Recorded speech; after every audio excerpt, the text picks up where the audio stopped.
Okay, so we're going to wrap up some discussion about the little Final Four. Let's talk about Virginia and Texas Tech.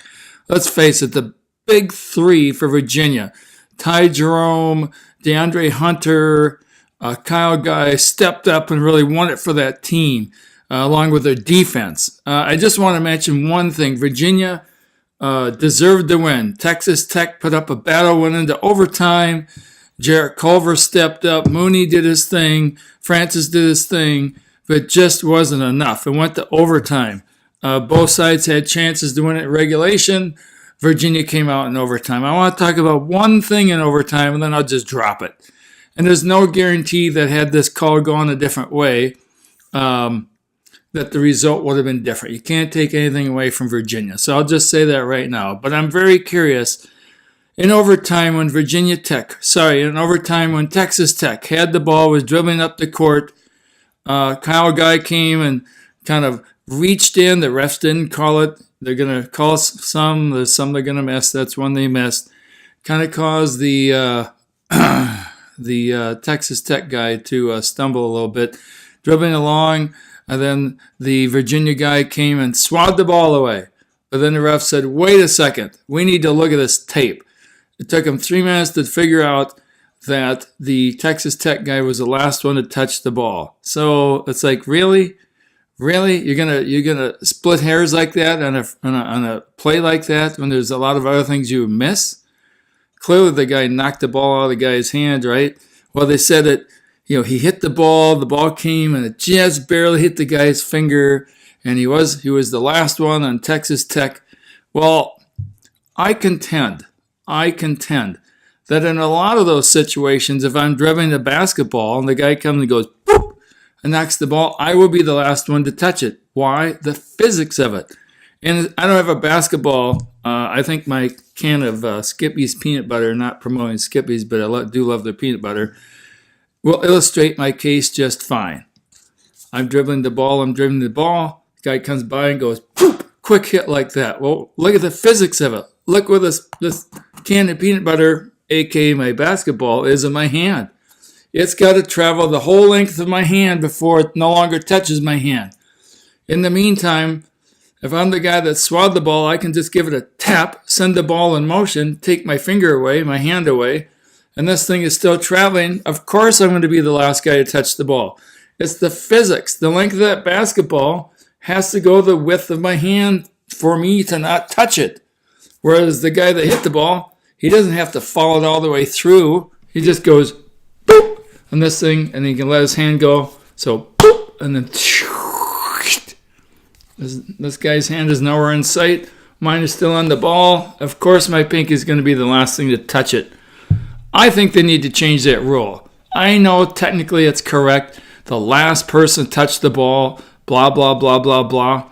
But the physics of that situation make it almost impossible for the guy with the ball to not be the last guy to touch the ball. Boop. Anyways, I didn't like that call. I think it was bogus. It's not the intent of replay to split hairs like that.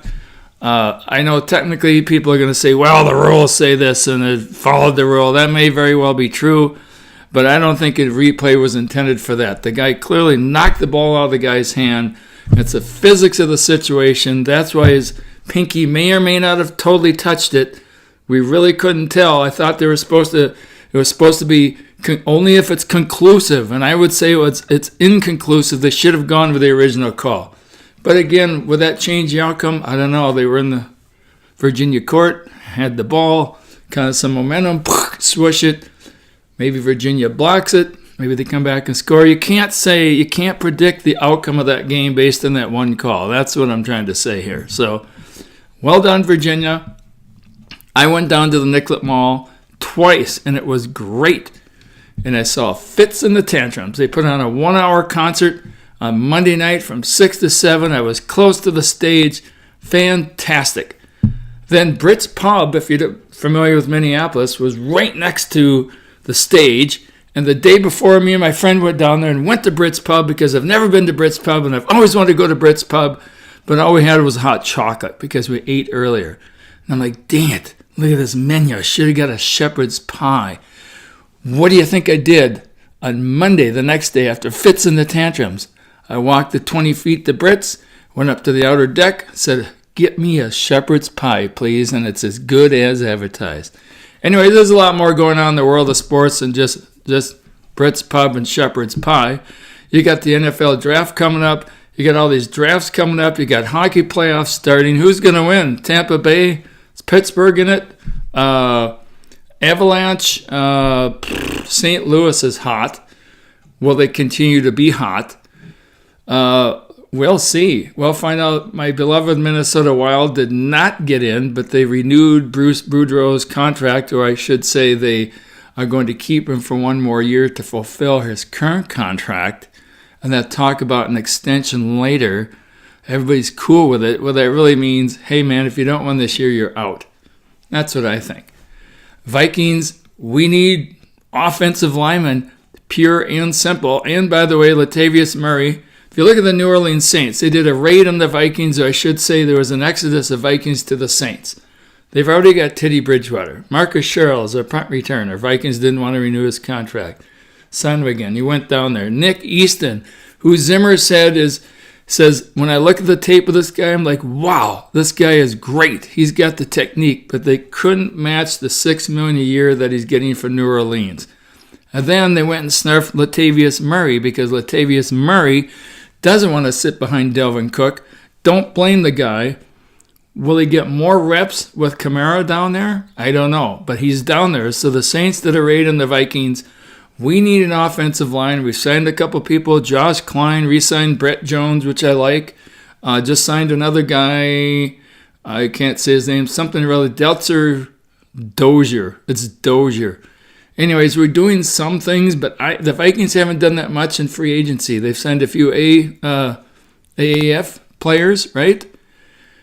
But they're more like safeties and corners and God knows what. We need offensive linemen. So I think what's going to happen is we're going to wait till the draft, see who we get in the draft, and then I think we're going to try to play money ball in free agency and try to sign other people. So we have a limited cap space. We'll do what we can do. Hey, by the way, what do you think about Magic Johnson resigning?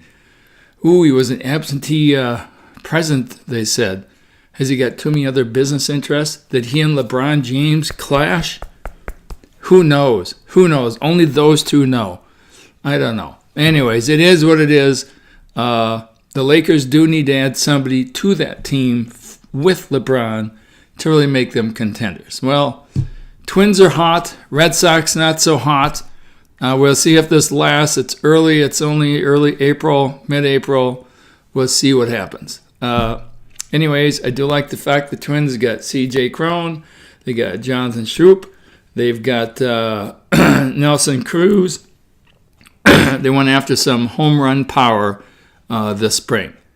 Is that enough to get us over the top? We're going to find out. Well, Miguel Sano, Byron Buxton, will they have good years? Twins are trying to wrap the team around him, but they put some other players around him to kind of bring him along. We'll see. Anyways, that's it for Sports Blab. Out.